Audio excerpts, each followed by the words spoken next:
Welcome to Ageless Jiu-Jitsu Gi Top Game. In this video, we will look at the top game in Jiu-Jitsu wearing a gi from the perspective of older or less athletic players who wish to get to a level where they can be highly competitive against much younger or more athletically gifted opponents.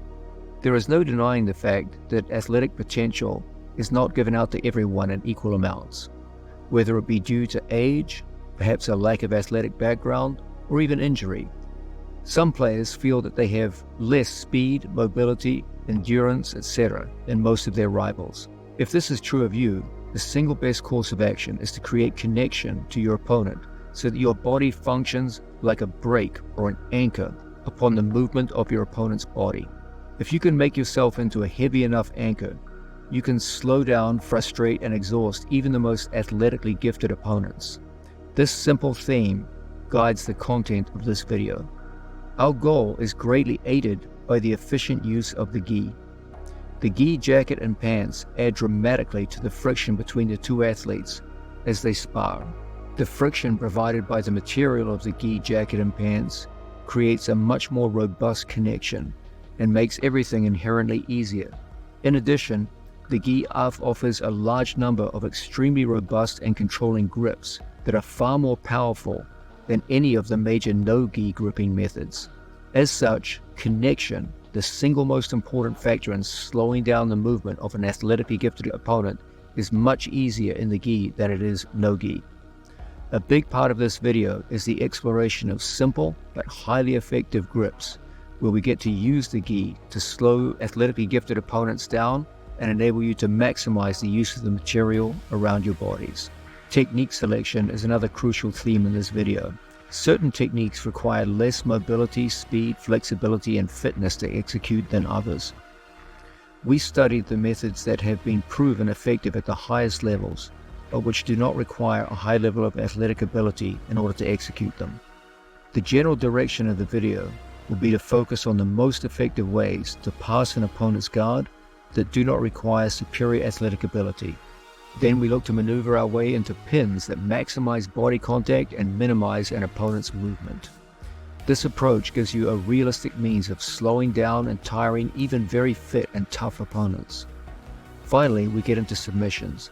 The dominant theme with regards to submissions in this video will be the use of the gi strangles that do not require any degree of flexibility or mobility or speed in order to be effective. In addition, they enable you to maintain the very same close connection that made you so effective in controlling an opponent throughout the positional battle. Winning in Jiu-Jitsu with lesser physical gifts always comes down to focusing on proven techniques that do not exceed our physical ability to perform them in real sparring situations. Let's get started on that journey.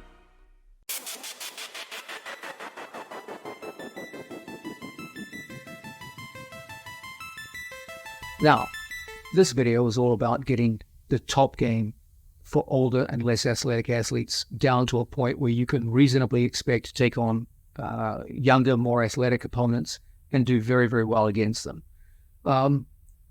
Attaining the top games starts with standing position.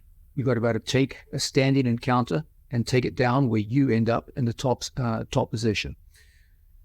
For older athletes, this can be a real challenge. As a general rule, the standing position, the less athletic you are, the more the standing position becomes a difficult situation. Athleticism counts for more in standing position than it does down on the ground.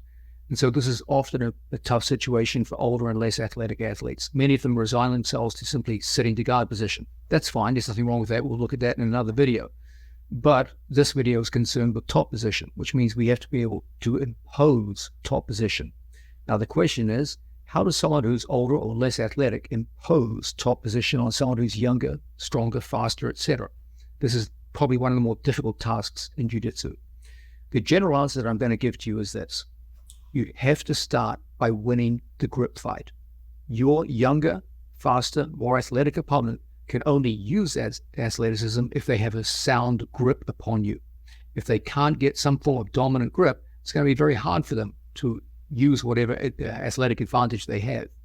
So step number one is win the grip fight. Step number two, as we see, will be to employ takedowns which are more suited to less athletic, less mobile people. This generally means we'll stay away from takedowns which involve radical turns of our body, or the need to level change down and then explosively level change back up. These are the kinds of things that we're looking to avoid. We will stick to takedowns that don't involve radical turns. You stay facing your opponent. And if there is a level change, it only goes in one direction. You just level change down, and there's no need to explosively come back up off the floor, since these tend to be the things that older or less athletic athletes really struggle with. So with that in mind, let's start with the idea of winning a grip fight. What does it mean to say winning a grip fight? Well, it starts with the idea that when somebody gets a grip on you, the control begins.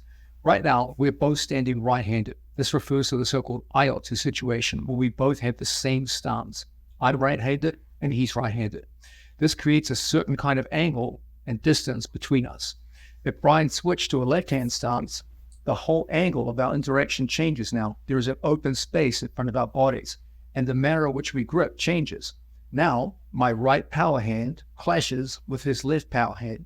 If we don't have a grip together, you will see our hands clash as we try to get to our grips.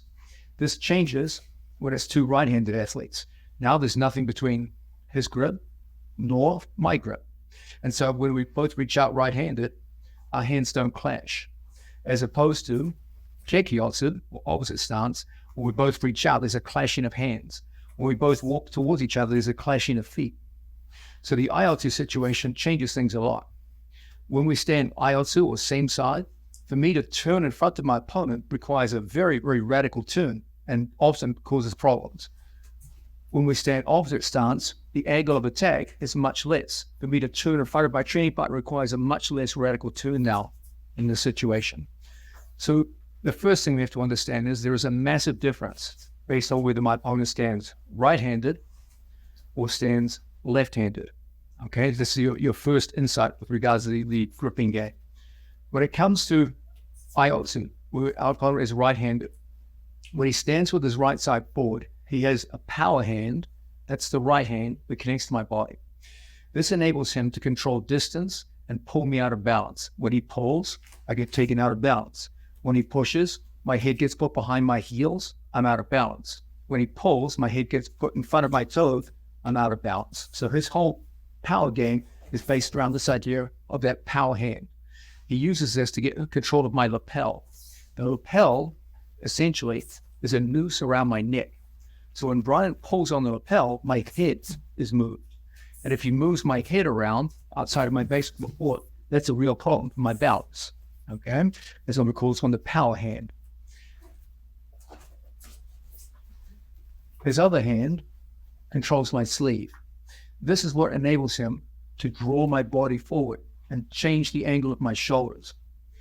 Using this hand, he can rotate my shoulders and force me into something like a forward roll, where I can be thrown quite easily. So the power hand brings my head outside of its base of support. And then the control hand creates rotation of my shoulders, which will result in a throw. So you see there's these two functioning hands working together. The power hand disrupts the position of my head and therefore my balance. The control hand focuses on a turning of the shoulders. And if you combine those two things together, he's going to be able to throw me quite easily. This works in every possible direction. If he wants to throw me backwards, then the power hand will push my head behind my heels.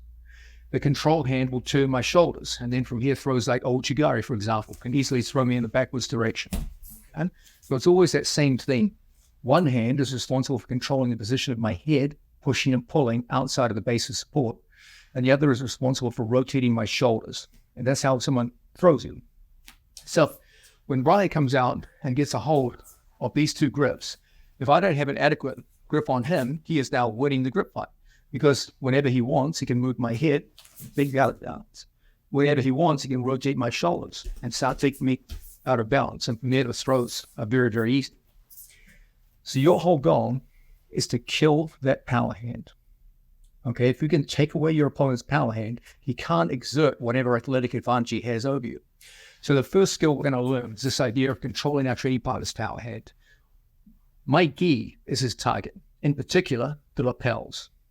So our first thing is we stand at a stance where my hands protect my lapels the same way a boxer protects his jaw. we're not punching each other. This is the target. So that's what needs to be protected.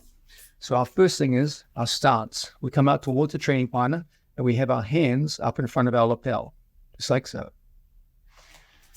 Then we bring our body down just enough that if this guy did go to shoot for a takedown, we'd be low enough that we could get our hands down and defend the takedown.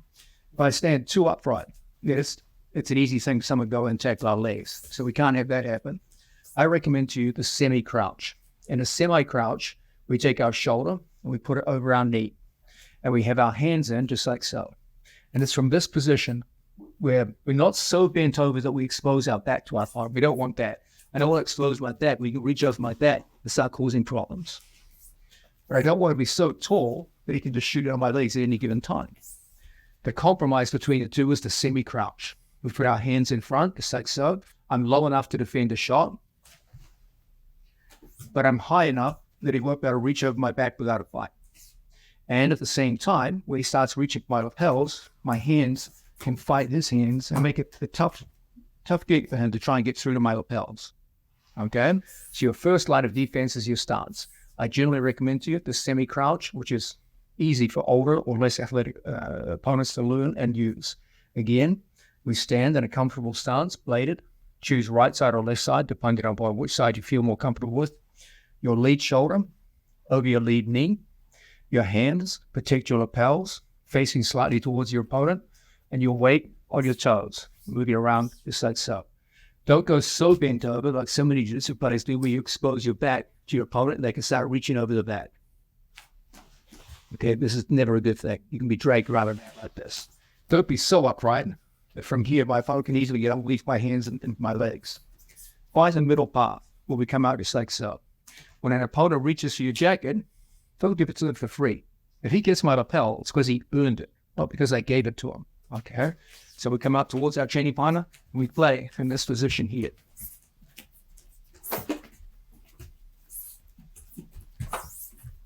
And from here, that will go into our grips. Okay? Now, an obvious question is, what if my opponent's good when he gets a power hand on? As soon as he gets a power hand on, things happen quickly. So it's important we address this right from the start. We take our hand and we grab the actual forearm. Don't go straight to the cloth. Go to the body first, cloth second. Okay, don't just go straight in here. Body, cloth. And then from this position, we take our hand, pressure in, put our second hand over the top of our training partner's wrist.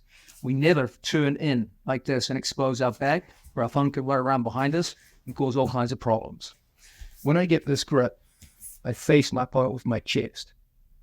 Okay? Never do I turn in and expose a back to an opponent. And once he gets that grip, my chest faces my opponent, and I begin a movement in this direction. If I move in this direction, I'm giving him my back. So I always move outside of his power arm. So if he chases the back, he won't be able to get it. Now, our hand catches our training partner's hand, just like so. And from here, I engage in a short motion where my knees bend, my head goes back, and I push this hand down the gi until it pops off. Don't let go. You've done good work. Keep it. And stay outside of your training partner's power hand. So when he tries to reach, you won't be able to get back. As he squares up to us, we focus on staying outside of his power hand. Then he can't use that power hand. When the power hand is in front of you, that's when it's a problem. So our whole goal is to take this off. We start by facing it with our chest, never facing it with our lead shoulder, where you can easily throw a hand over the back and cause problems. We face it with our chest. It creates distance. My head moves slightly away from him, so my body's upright. If I'm crunched over, he pulls, my stance is broken, my back is exposed. So from here, this is our stance. We grip, pop it off.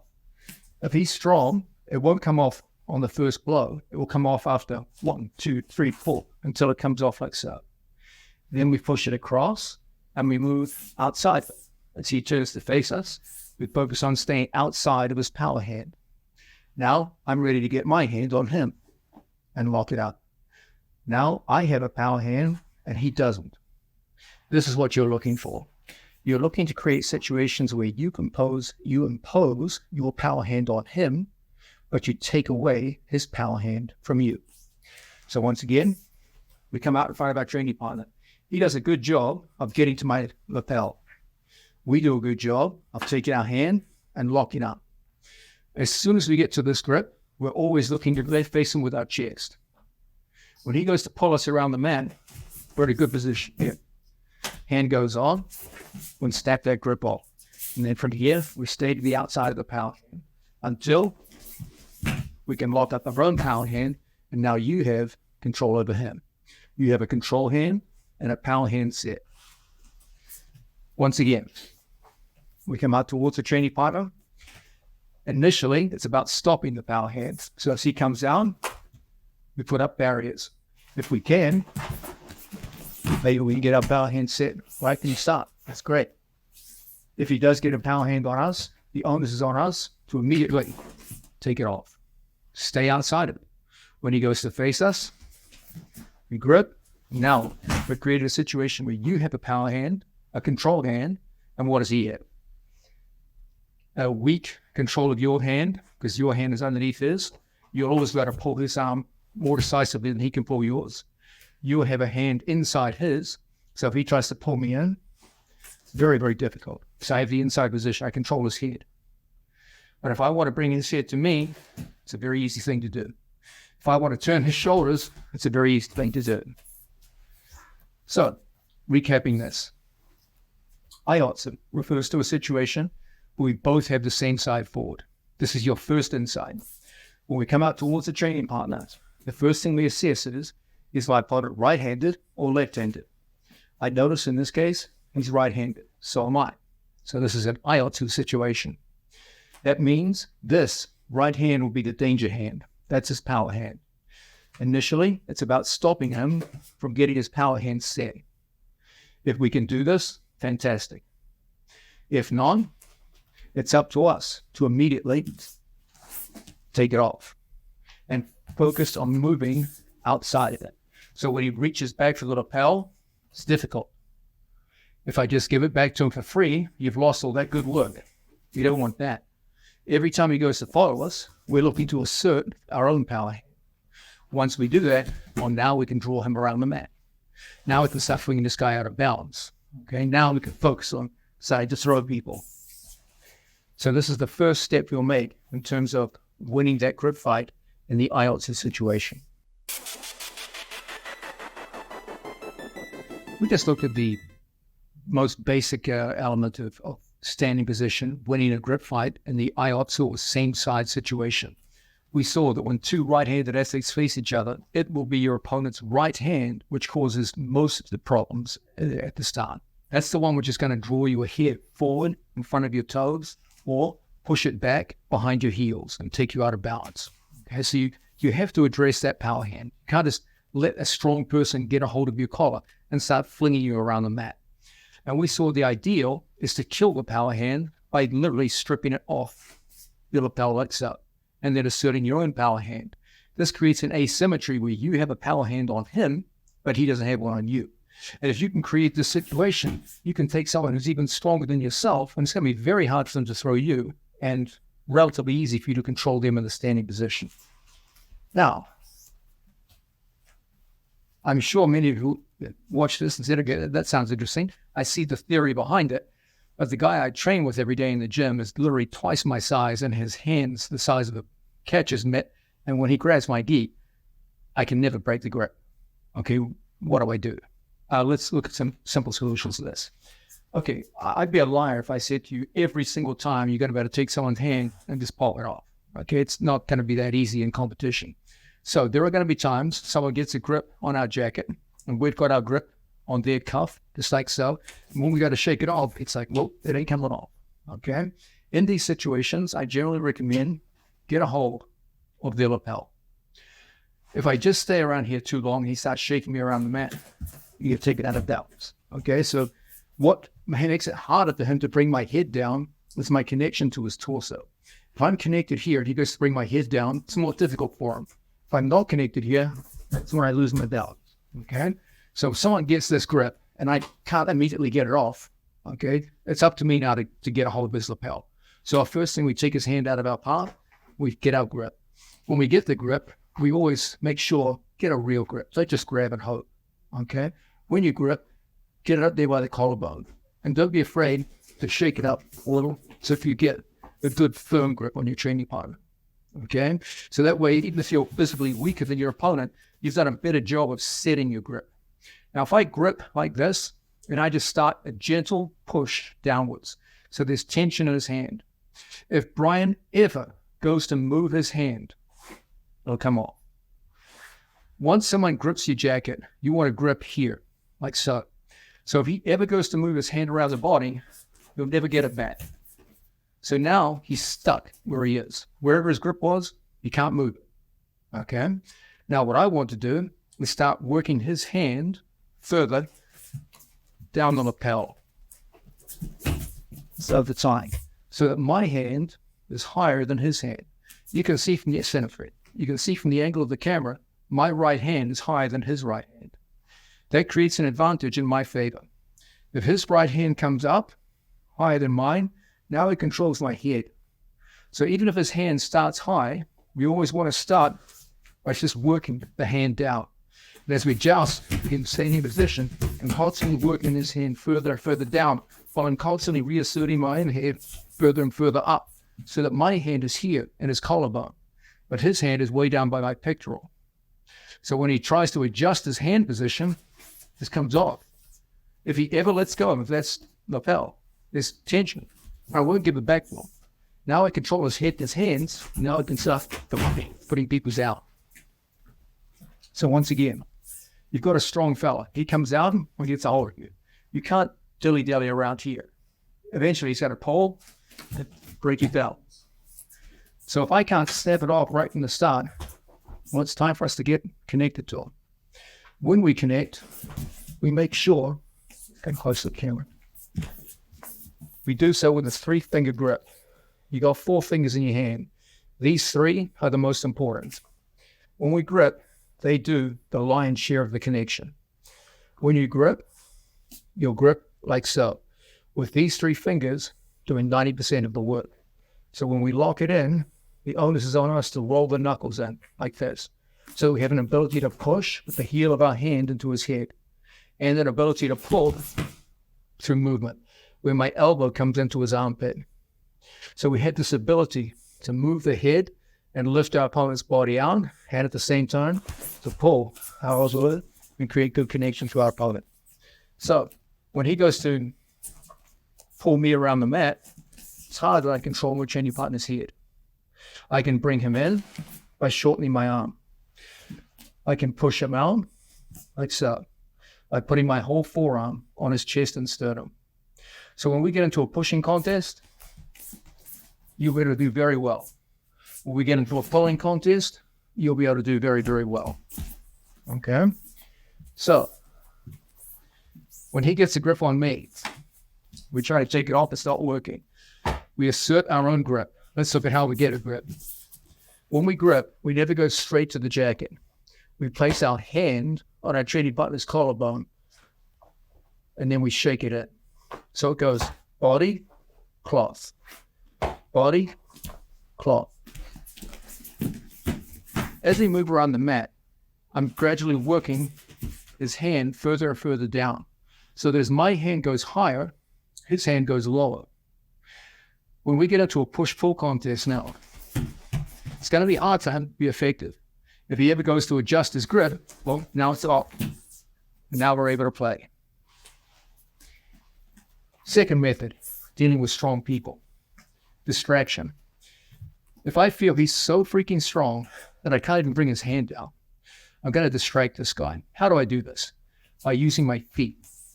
Don't focus everything in your hands. Create a situation and you move his feet. As that temporary loss of balance ensues, suddenly it's easy to pull the grip off. Up here, feels as strong as an ox. But if I move them and I create a temporary off-balancing, that's when you can take hands off even a very strong man. And now we're in a position to start attacking someone. So once again, we've got a strong fella upstairs. We get our grip on, like so.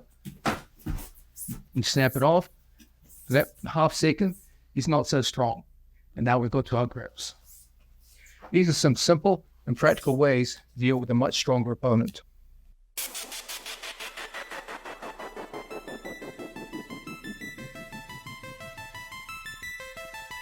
So we've seen the absolute basics of standing hand fighting in the IOTS or right versus right situation. Now it's time to actually get into some attacks. The first attack we're going to look at is a snap down. First insight, snap downs with a gi are very different from snap downs without a gi. In a no gi situation, a snap down is typically done anytime we have control of our training partner's upper body, shoulders, triceps, head, etc.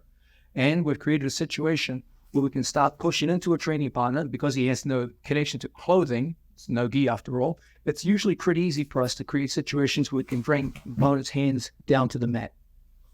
This becomes radically more difficult in the case of a gi, because now your opponent is connected to you through the jacket.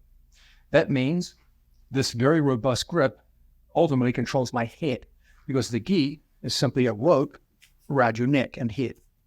So when he's connected, like so, and I try to break his balance downwards, his right hand holds him in place. No matter how strongly I move backwards and shake, he'll always be supported by his right hand.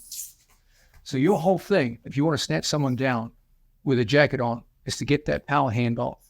If you can pop that hand off, you can create situations where now you have a power hand on him, he doesn't have one on you. He is no longer connected to your head and torso. He's only connected to your hands, or in this case, the sleeve cuffs. In these situations, you can realistically bring someone down to their knees. From situations where we start moving, we generate circular movements, like so that my body is at a distance from his, and his head is starting to go in front of his toes. If his head is not in front of his toes, it's going to be very hard to snap him down. So our whole thing is, first, take away his power hand, get it off you. Secondly, get him so his head is in front of his toes. So again, we start off just like so. We snap our training partner's grip off. We get a hold of our training partner's collar, just like so. When we start a motion, it brings his head in front of his toes. From this position, we step 1, 2.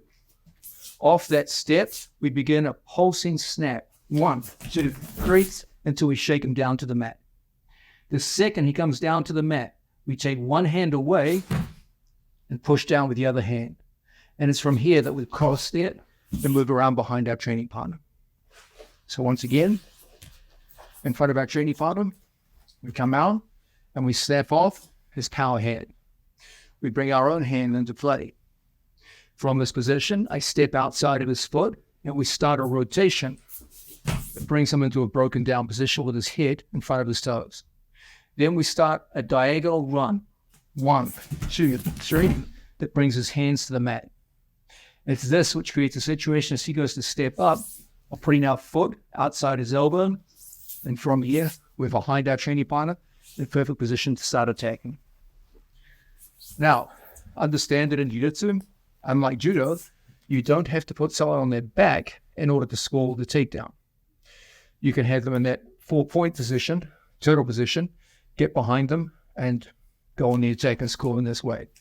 So once again, we're here. We snap our training partner's grip off. We assert our own grip so that we've satisfied the first prerequisite. You have a power hand, they don't. As he tries to reassert his power hand, we do a good job of shutting it out. Then we start that circular run. 1, 2, 3. That brings his head out of position. Then the diagonal walk away. 1, 2, 3. As we do this, we pulse and force the elbows down to the mat. Now we're in the perfect position. Just step outside of our training partner's elbow. Look our hand underneath and move around to a situation where he's between our knees or we're behind this guy and ready to attack. Once again, I'll just do a solo this time, Brian. Take away his power hand. Assert your own power hand. Start 1, 2, to bring his head in front of his toes. Then the diagonal run. 1, 2, 3, and down to the mat. So we have a right-handed opponent who comes out, asserts his grip. We're putting our own grip. From here, we take his grip off, just like so. Now start that motion. Brings his head out of position, and then it's 1, 2, 3. We bring the hands down to the mat. From here, step past, put them between the knees, and we're ready to attack. So this is a classic snap down using the jacking. Now, we're looking at the snap down as a very good first method of attack in standing position with the gi for older or less athletic athletes. The reason we like it so much is because it's so low risk and requires so little in terms of athleticism. The throws that require the greatest athleticism are those that require you to turn radically in front of your training partner. That usually requires pretty good footwork and loose, flexible, pliable shoulders. The next most difficult ones are those which involve getting behind an opponent and yet explosively throwing them in a backless direction with a back arch. Those also require quite a bit of athleticism.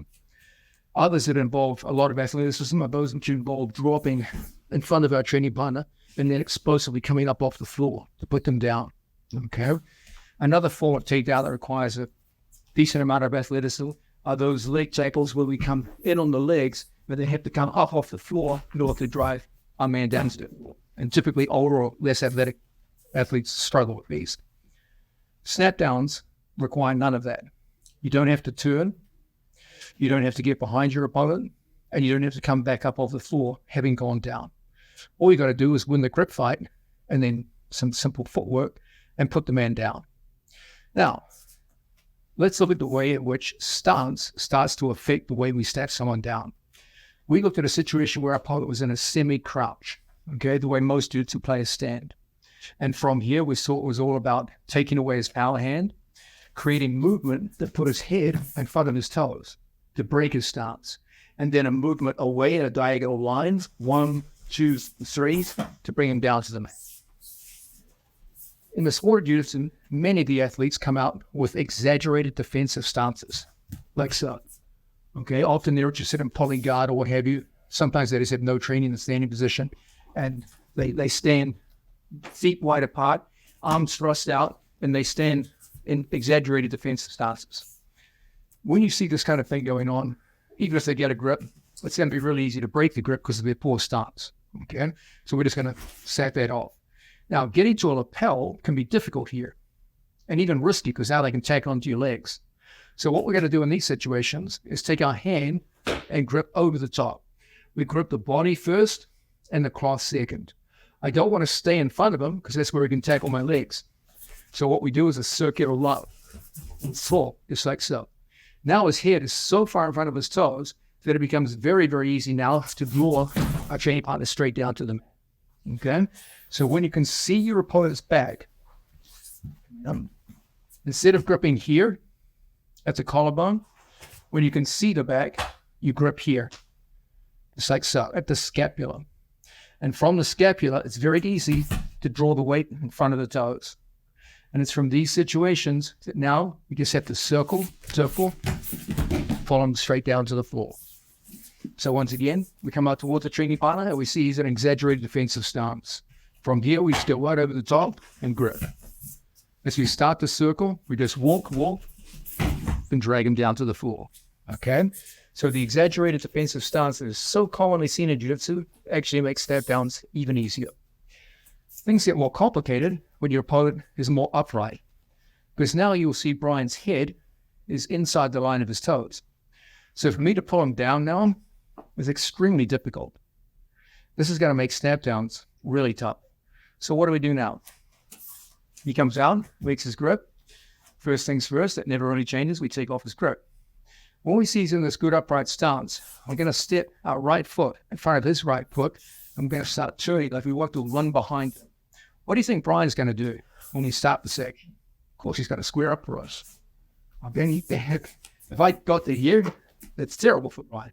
No one would accept this. So, of course, when we start this motion, you can expect him to start squaring up. So what we're going to do is off this 1, 2, 3, better stumble. And as he stumbles, his stance breaks. Now all I have to do is dance away from him, then pull, and lo and behold, we're stepping down to the floor. So when we see someone is in a very upright stance, you can't just snap them down from here. It's not going to work. Their head is inside their toes. The prerequisite of any snap down is that his head be in front of his toes. So we're going to get his head in front by moving out to the side and stumbling him. As he stumbles, we run away and shake him down to the mat. Let's have a look at this stumble. This is using a messy version of the Sasai Sorikomiyashi. The idea is that we're going to step across and create a circular pull that makes them take a step. As we do this, it is as though in everyday life, you were walking down the street and didn't see the curb, you trip the curb and you stumble. So too on the mats. We start this action of stepping across, stepping, putting our foot out. As Brian needs to step this foot in order just to retain his balance. That's what he needs. So I go 1, 2, he needs to step. And what we do here is we put our foot in front of this path, which makes him stumble the same way you would if he stepped on the curb. Then we grip, dance away, and draw him down to the mat. So once again, we've got an opponent who does a good job in steady position,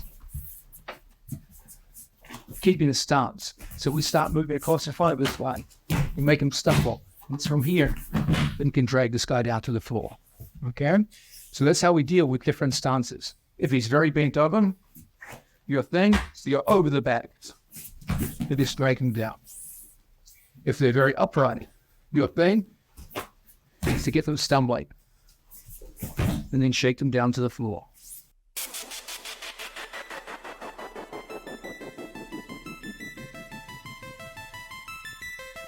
Now, we're looking at a takedown program, a simplified takedown program that works really well for older or less athletic athletes. The idea is that the most athletic elements behind most upper body takedowns involve either turning in front of a training partner that requires speed and athleticism and ability to change level, or stepping around an opponent and taking them in a backwards direction with a big back hunch. That too requires a lot of athleticism. Or the idea of coming down the level and then coming back up off the floor. Okay, and that action of charging up off the floor takes a lot of athleticism. So we're trying to employ takedowns that don't involve these things. One of the great takedowns in this regard is the ankle pick. In my opinion, the ankle pick is the easiest takedown in a gi to perform for most people, particularly those of a less athletic nature. The reason for this is simple. First, in any ankle pick, there's a sense here in which it's very difficult for my opponent to successfully sprawl on me because you're controlling the end of the lever. When I come in at my training partner's knees, my opponent can get his legs back and away from me, and as his legs continue to put backward, we get extenders down on that. That changes in the case of an ankle pick because you're controlling the end of the lever. When he goes to sprawl that leg back, it's very, very difficult. Okay, so this is its first big key. Second, unlike leg tackles, my weight is not underneath him. So in the case of an ankle pick, my weight never really gets caught underneath him. So if he steps back and I miss it, nothing really bad happens. You don't get caught underneath him. At no point is his weight on your back. When you tackle someone's legs and it goes wrong, his weight is carried by your head and your back. As opposed to an ankle pick, where if I miss it, no part of his weight goes onto my head and back. So that's his other great advantage. If it goes well, it's not a big deal. So the first form of ankle pick we'll look at is an outside pick. That's where our hand goes to the outside of our training partner's ankle, just like so. The first big thing that I want you to focus on ankle picks is your opponent's head. In order to successfully pick someone's ankle, you need to take their head and put it over the foot that you wish to attack, just like so. That's what puts weight on his heel. And when the weight is on the heel, the foot becomes very light and easy to pick. If I don't put weight over the head, he can stand flat on his feet, and it feels like you're lifting 1,000 pounds. In addition, you get extended into positions where you can easily be counted. So always what we're trying to do is hang off our training partner's head and push his head over his foot. And this will make the action of pulling on your opponent's ankle very, very easy. Make sure when you grip, be precise. Grab the Achilles tendon. Don't grab it around the calf muscle. This is no good. Don't grab the gi pads. Grab all the way down so your pinky knuckle touches the mat. When you pull on his foot, pull in the same direction that his toes are pointing. And this creates the best effect. So, in summary, for the outside pick, the key element is that we're going to take our training partner's head and we're going to bring it over to the foot that we wish to attack. We're going to pull the same direction the toes are pointing. And from here, we'll be able to hit a nice pick all the way down to the floor. Let's make a distinction between your shooting hand and your control hand. If I want to pick my opponent's right foot, my left hand will be the shot hand. That means I must stand with the same side forward as my shot hand. It becomes risky to go opposite side, because now I can expose my back to my opponent if it should all fail. So if I'm going to reach with my left hand, I want to position my left foot forward. This means that from here, I just take wherever my foot was, I replace it with my knee. And it's this which creates the perfect position for our ankle picks. Let's have a drill that starts off in a standing position. I'm never going to be able to hit a good ankle fade if he's got a power hand in place, because that will enable him to push off and prevent me ever getting close to his ankle. So as is so often the case, your first step is to take away his power hand. As he comes into grip, we come in and we get our own grip. As always, we take that hand off. Now there's no barrier between his foot and your hand. Now I switch my feet. I step 1 and 2, so that I went from having my right foot forward to having my left foot forward. At the same time, I just come down and I hang his head over his own foot. This creates a drive leg behind me. So this knee here comes down to the mat, we catch, and I push off the other leg. And as a result, we put him straight down to the mat. Don't hang on to the lapel. Your opponent can counter with an arm lock, triangle, what have you. Shorten your arm and bring it back. So once again, we start off in standing position. If we work in here, we create opportunity, take his hand off, and then we just switch our grip. Now, we just come straight into the pick. From another angle.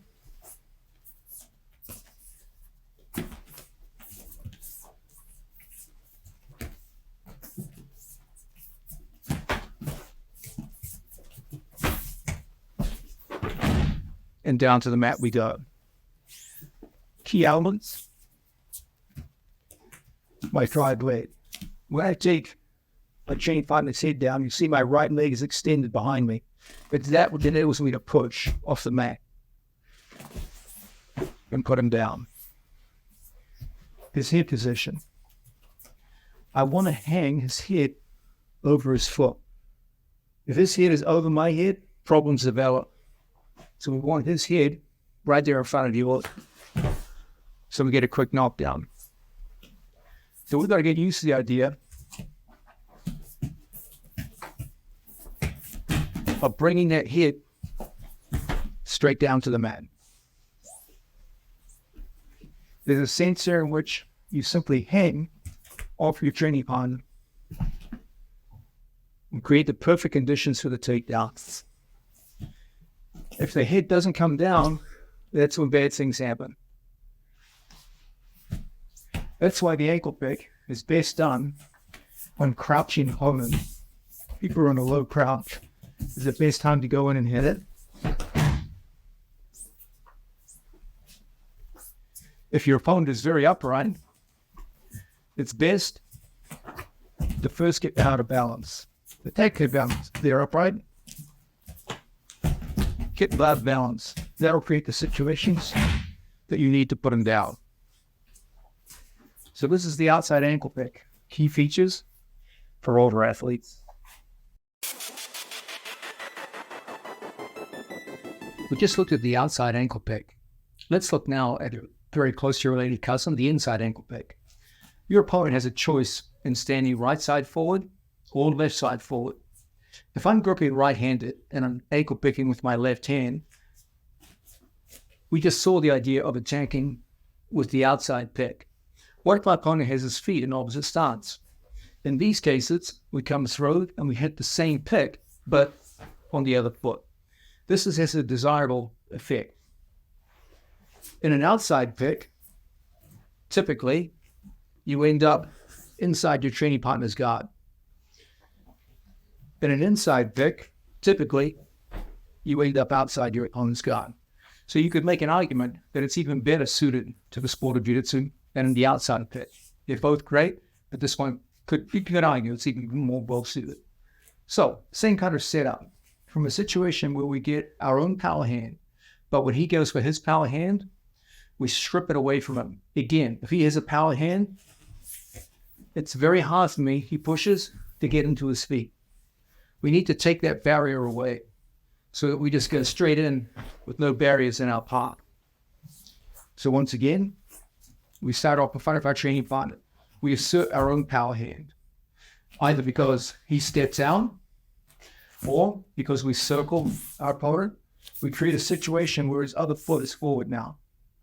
As with any ankle pick, we want to create a situation where we bring his head down over the foot that we're attacking. Then from here, we reach for the ankle and we pull in the same direction the toes are moving, and we put him down to the mat. We can afford to be a little more lackadaisical with our knee positioning. In the case of an outside pick, we had to have the knee and the foot coordinated. In the case of an inside pick, you can go on either side. They're both very effective. So once again, we start off with part of our training partner. From here, we get a grip. I made just like so. Now I'm come straight down to the mat and put him down with a nice pick. So this is a very, very effective way of operating. Again, from standing start, we go through, we get a power hand. If he gets a power hand on us, it's up to us to take it away. And from these kinds of situations, we're going to get hit. Now it comes straight down to the mat and knock him down to the floor. From another angle, from here, I pull the leg in. And away we go.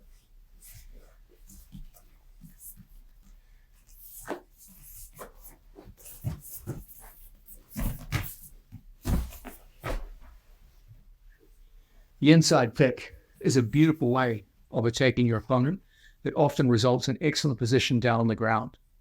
Please note that the outside and the inside go together exceptionally well.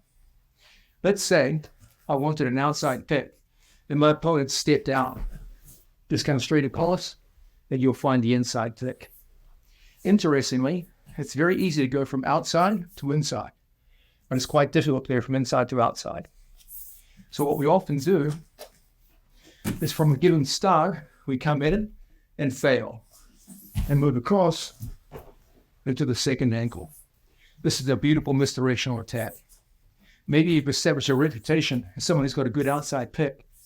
You come in, steps off, and you go across into an inside pick. Now, we've looked at the idea of ankle picking both outside and inside. And everything we've done so far is lead from classic lapel grip while taking away our opponent's grip. We've seen this is a very, very good way to pick someone's ankles.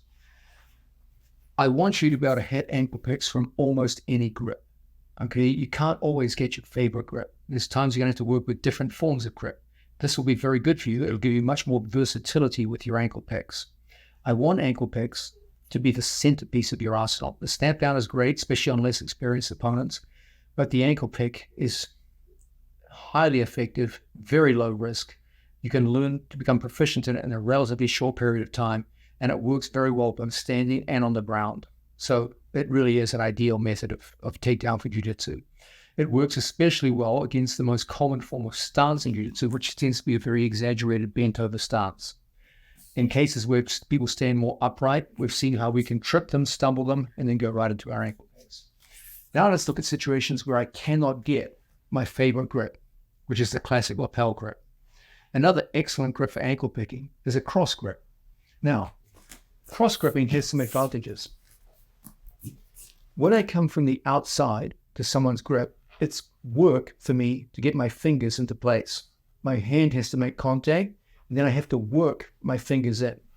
In a cross grip, you just go straight in and you've got the grip you want. Okay, it's typically easier just to put hands inside and make a grip than it is to put fingers on the outside and work your way in. Fingers inside makes for a very quick grip. Fingers outside, you got some work to do before you finally get there. Cross gripping is a good grip for ankle picking. If we see someone in a somewhat bent over jiu-jitsu stance, and from here we're going to open up our training partner's lapel and put that cross grip in. So we use a 2-on-1 feeding method where my hand goes in, we open the lapel, and the hand goes in just like so. Now we start moving our training partner, and we're in perfect position now to put his head at the top and knocking down to the floor. So once again, in front of our training partner, we just go straight in and lock, or we use the 2-on-1 method.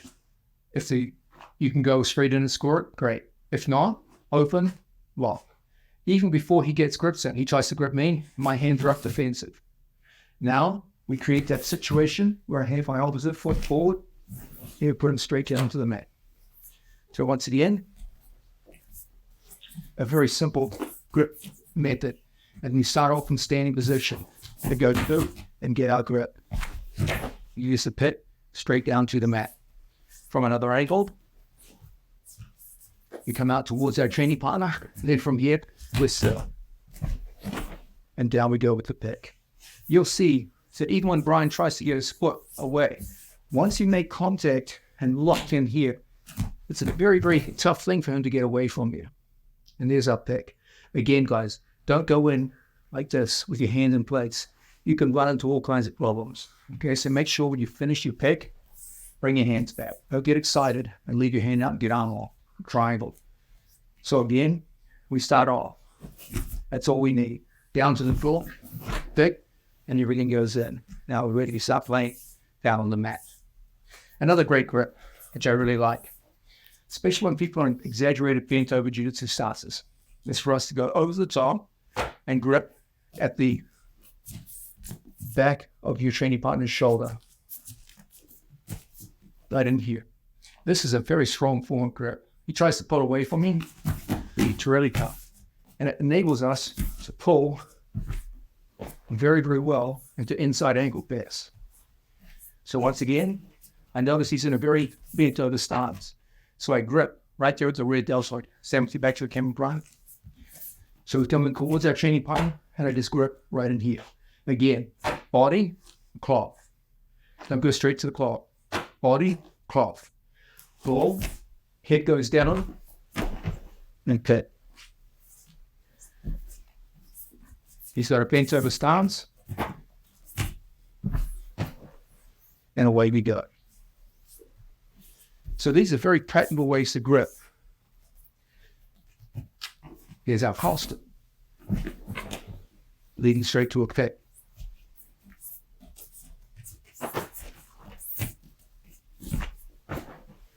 And there's the rear deltoid grip. These are both superb ways of gripping, which enable you to throw people. Another good one.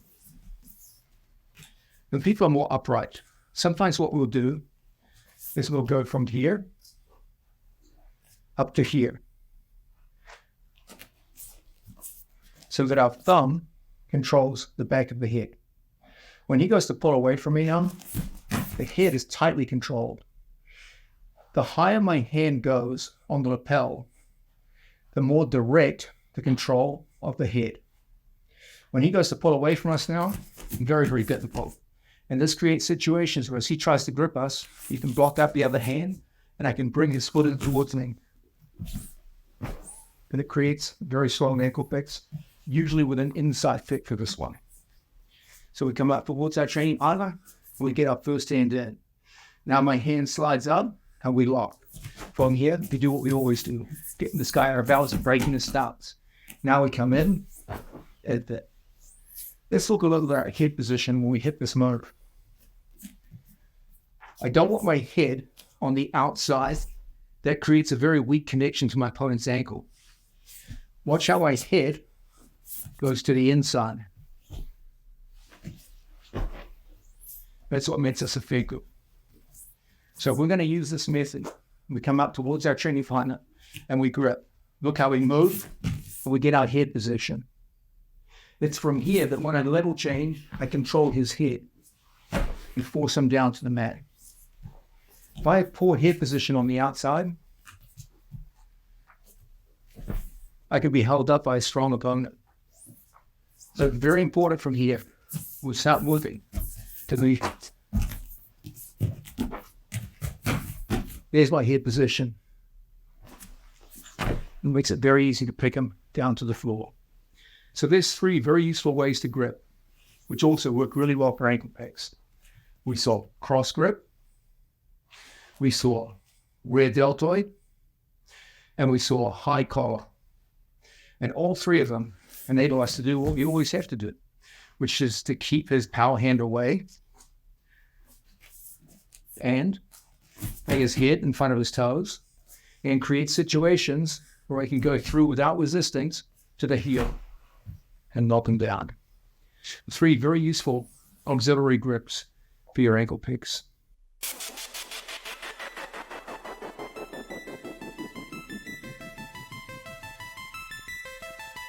Now, we've been looking at snap down and ankle pick. The idea that I'm trying to push on you is that when you're older or less athletic, some of the fundamental movements involved in the major takedowns put you at a bit of a disadvantage because they do require some degree of athleticism.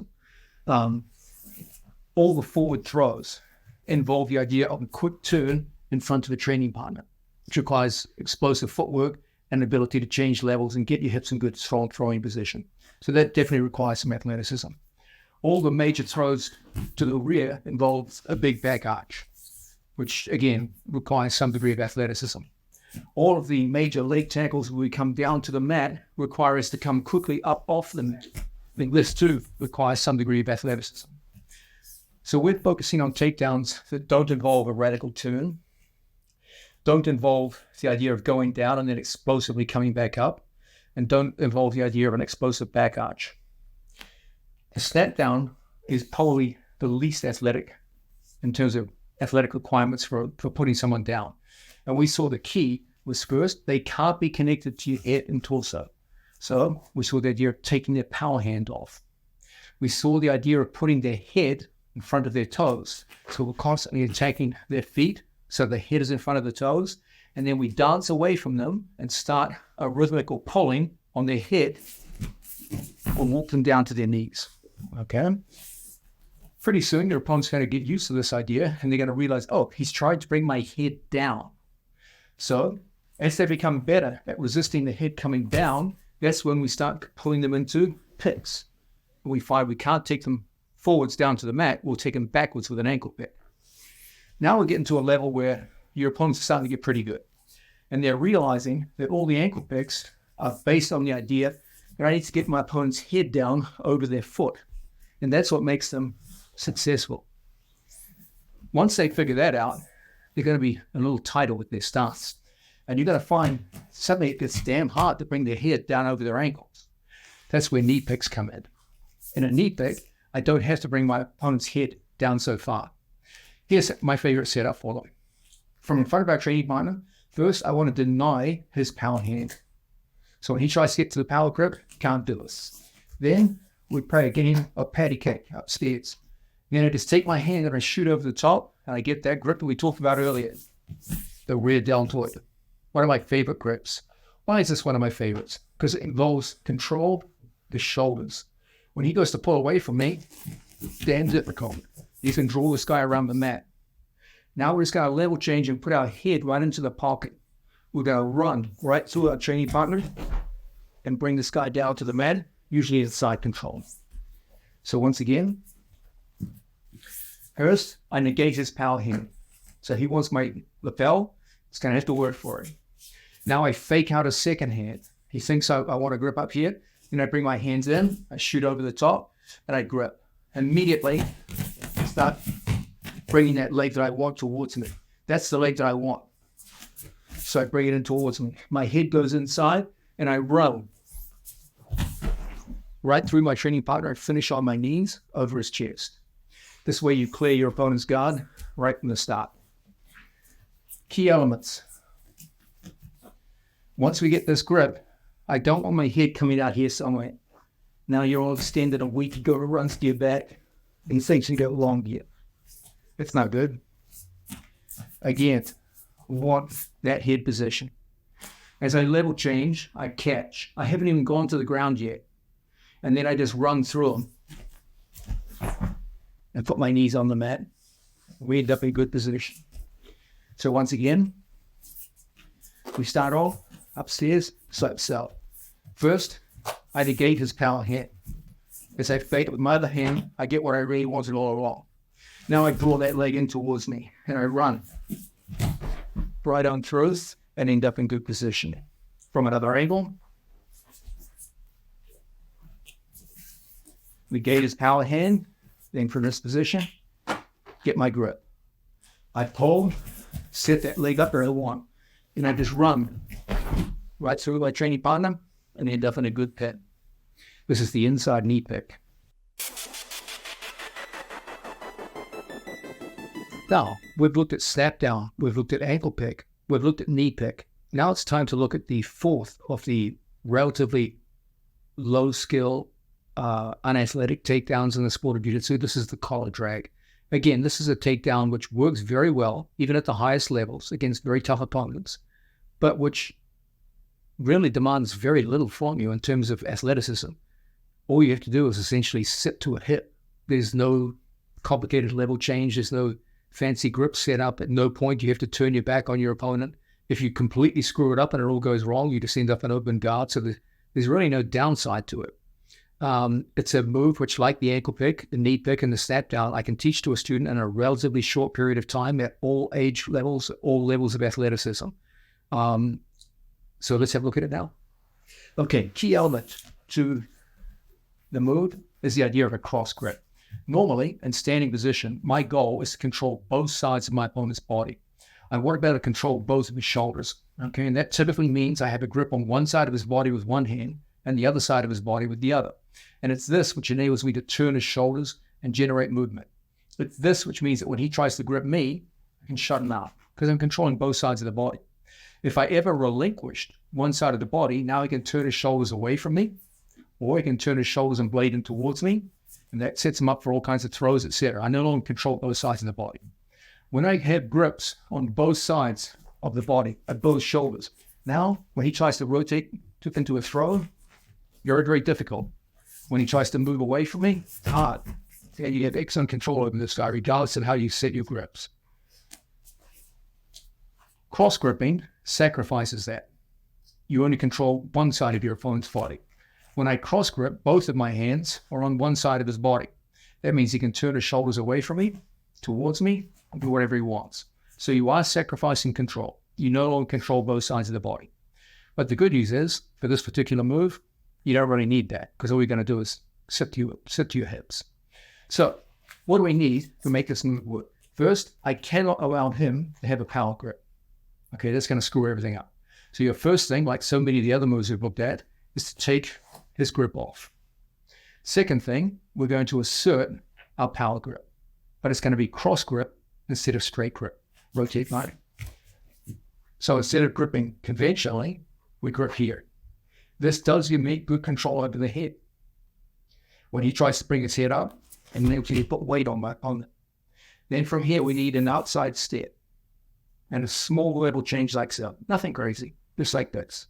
And then all we got to do is just rotate our toes outwards, like so. The further I step up towards my training partner, the more effective my rotation will be. There are other variations where we actively look to trip our opponent's foot. They're good for younger, more athletic athletes, but for the one we're going to look at is custom made for older athletes. So we're going to step to the outside, just like so, and then we're just going to rotate our foot. Make a strong sound. Off that rotation, we just pull our training partner straight past us. Keep that heavy hand on the collar. Don't let go. You want to control his head. This hand comes off. All we do is just sit to a hip. Don't fold to your back. That's no good. We want our head higher than his head. From this position, we just fold our foot back to ourselves, and that enables us to come up. Now we just find the opposite hip, and we end up behind our training partner in good attacking position. And we'll see later on in the video, we can get some really good attacks going. So once again, training partners in front of us. First, deny him his power grip. Don't give it to him. Then get your own grip. And from this situation, we get two hands on one side of the body. We start rotating our training partner around the mat. Then we just sit and put him down, just like so. making sure we keep our body relatively upright. We fall to one hip. Don't sit down 2 hips.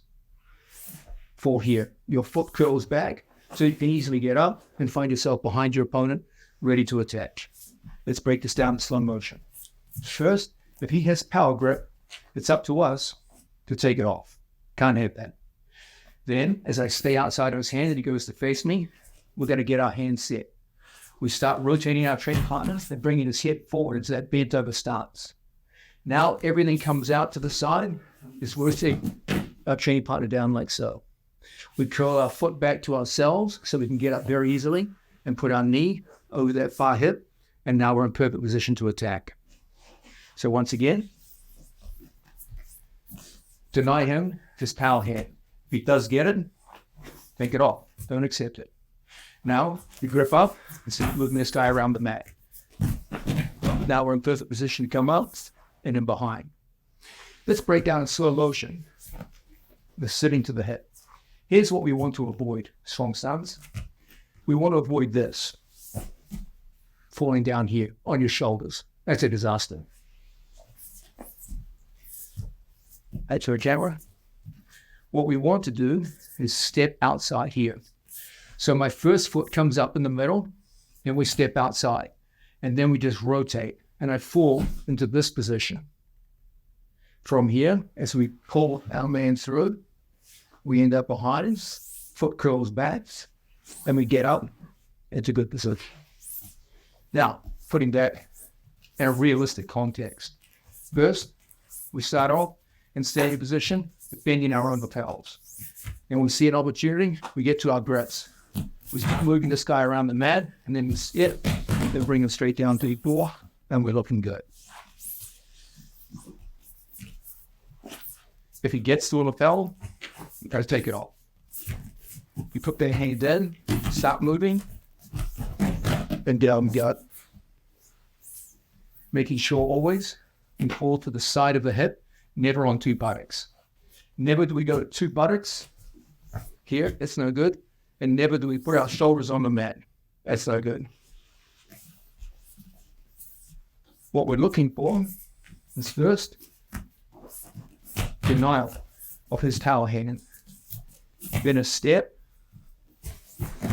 And then that movement that puts our head higher than his body.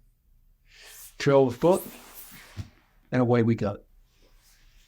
So simple, but so effective. The most important thing is that rotation. Strong body. I've plowed the tripping foot. I step the outside foot, and then from here, we just fall like so. And then we just pull them over the barrier. We curl the foot back so that we get up and win the battle for height. And now we're behind him. Putting it all together.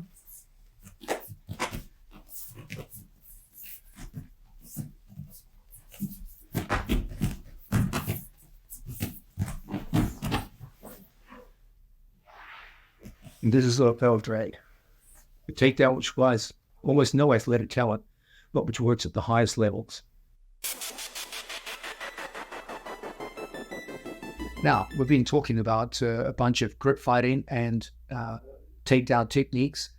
All of it was done from the IOTSU situation, where we have 2 athletes who are either both right-handed or both left-handed. The idea is that in these situations, we both have the same side forward. He's got left side forward, I've got left side forward. Or I've got right side forward, and he's got right side forward. This creates a closure between our hips, which makes it quite difficult for me to bring my hips across in front of my opponent. This stands in contrast to open situations where my opponent stands with a left side forward and I stand with a right side forward, or I stand left and he stands right.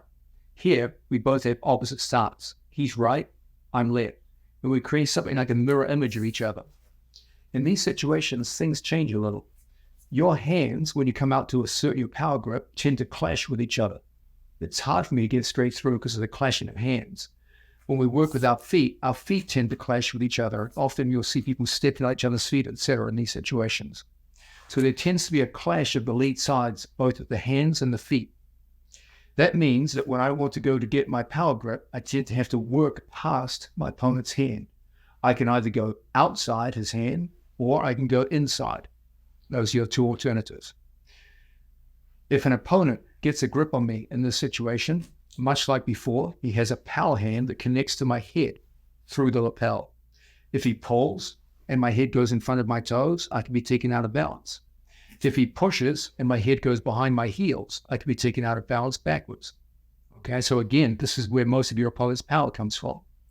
Your opponent has a control hand, and from here, he can turn my shoulders.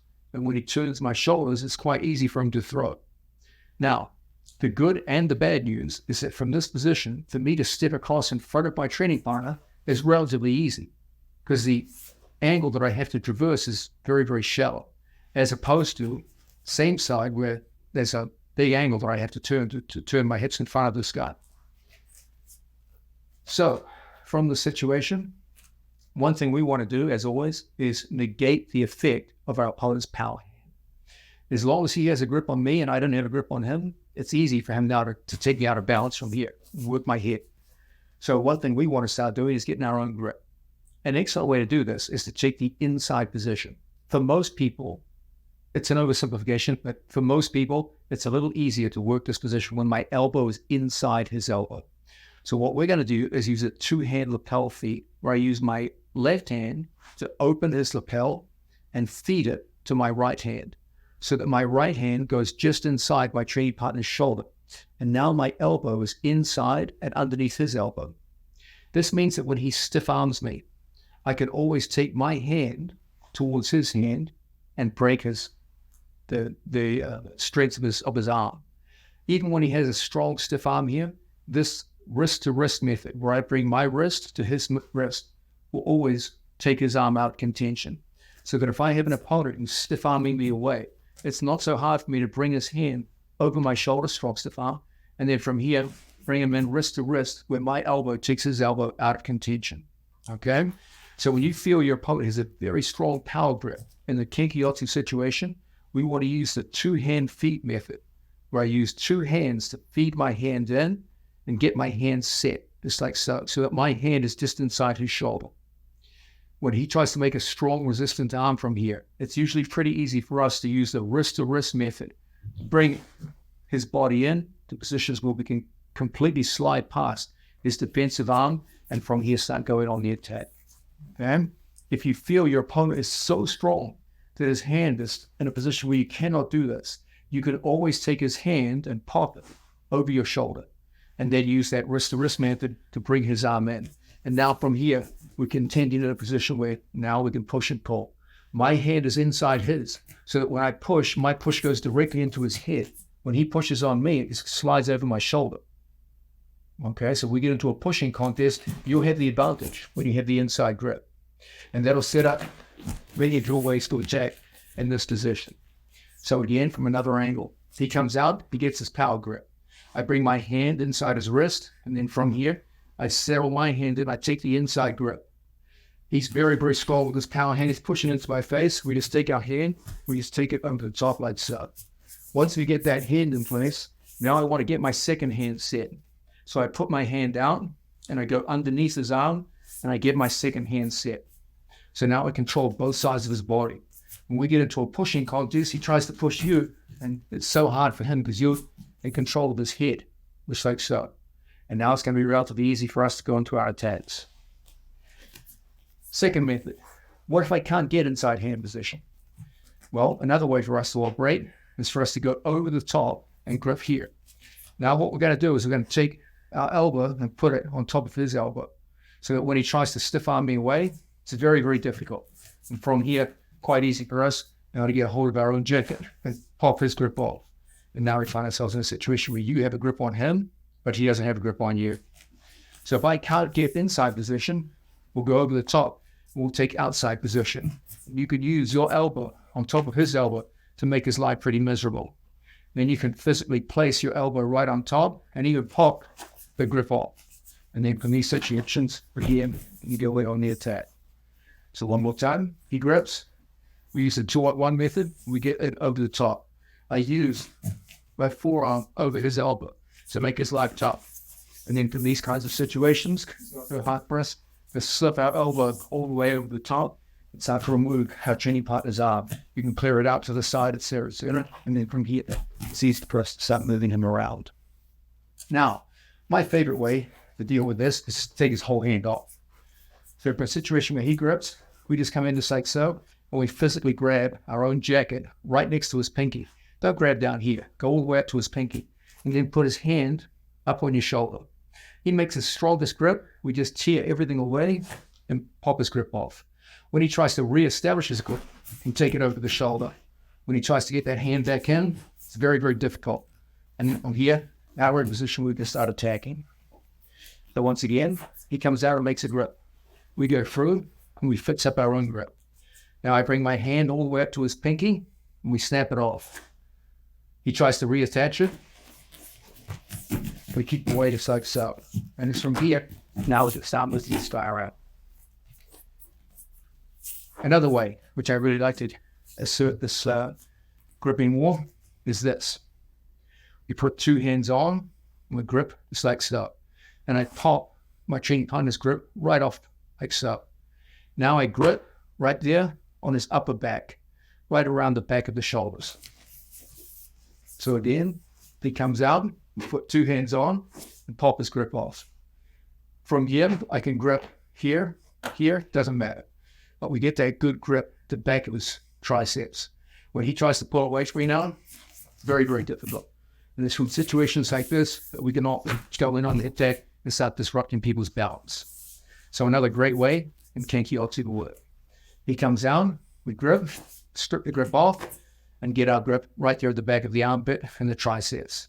And it's in situations like this, very often we can get this guy out of balance and go to work.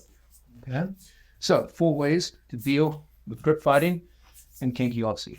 First method, we come out on our training partner, and we take the inside grip using the 2-on-1 method. We strip our training partner's grip off, just like so. And from here, it's hard for him to go to work.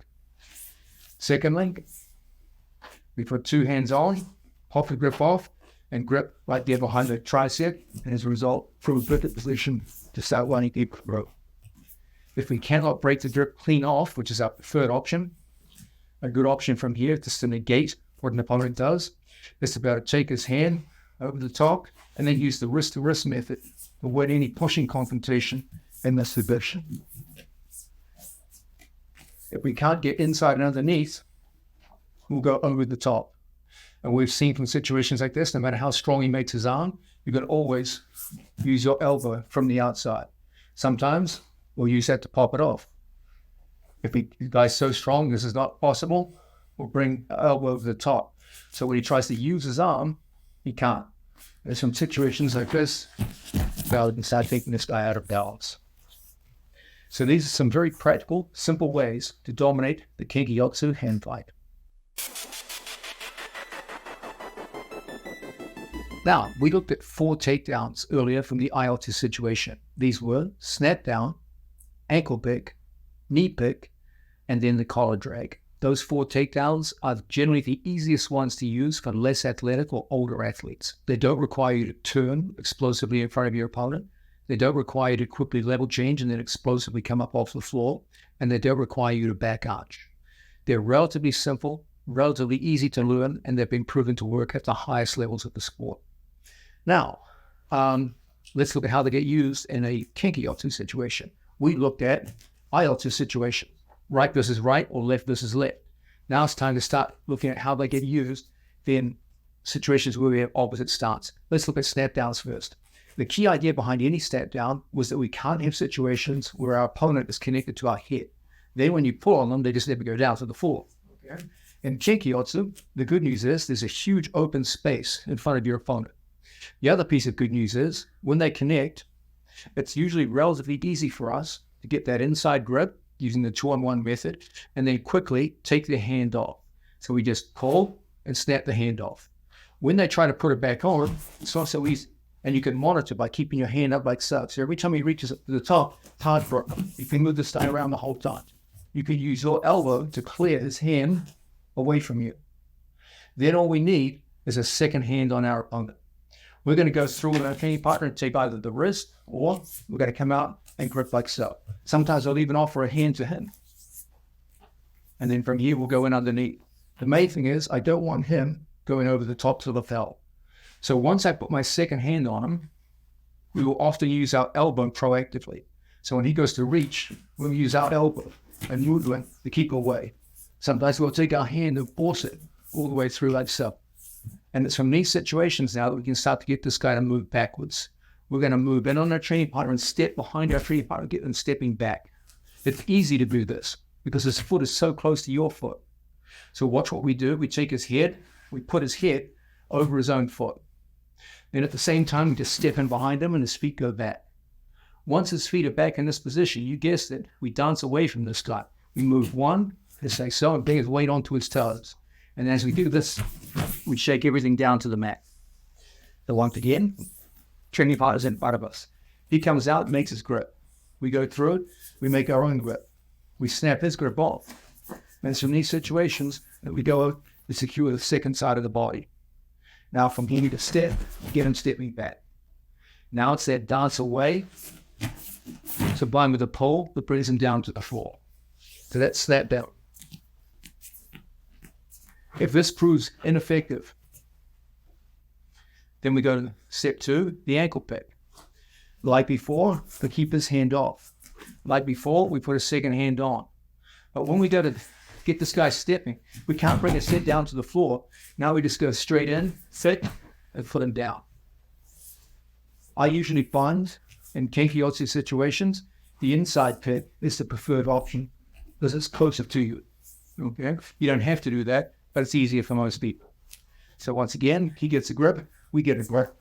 We snap his grip off, and then from this position, we start to work upstairs. I try to bring him down towards the mat, doesn't work, we go in, pick, and put him down. So, snap down and ankle. What about knee pick? Knee pick, from here, he comes out, makes his grip, we snap the grip off. I get my grip at the tricep, all the way in here, all the way up. This not down here. Come up to the armpit. When he goes to move around now, he have excellent control of his body. Use your second hand to protect your lapels. And then from the situation, just run right through your pollen and put him down. That shoulder grip is excellent, the knee picks. So once again, he comes down, he makes his grips, but we do a good job of making ours. On this position, you see another good opportunity to get a hold of our training partner's tricep. And once we get to the tricep, we're ready to go. We start the motion and toss his leg inwards. And then we run through and into the pin. Okay, so it's a very simple and practical way to use your knee picks. Now, what about sitting down with your opponent into the classic lapel drag? When he comes in and makes a grip, we're going to snap his grip off. Then from this position, we step across and grip, getting right inside. As soon as we're there, we release this hand or joust the second hand, just like so. And it's from these situations, and now we're able to sit, bring this guy down towards the mat. Foot curls in, hand finds the hip, and we're in a good position. So, Kenkeyotsu, you come out towards that training partner, and we play in this position here. If he gets to a grip, we're always going to look to take it off. Okay? Doesn't matter how it occurs. Sometimes we won't even give him the grip to begin with. We just go straight in. Now, up in here, we start that action of getting outside our training partner's arm. It's always the same. Once you get that action going, from here, we just glide in straight to the mat. Foot curls in, hand finds the hip, and we're behind. So, there's our 4 takedowns. It's the easiest one for most older, less athletic players to use, and against high-level opponents. All of them are relatively low risk. All of them are relatively easy to learn and don't require you to perform any kind of athletic hijinks, but they work very well at the highest levels.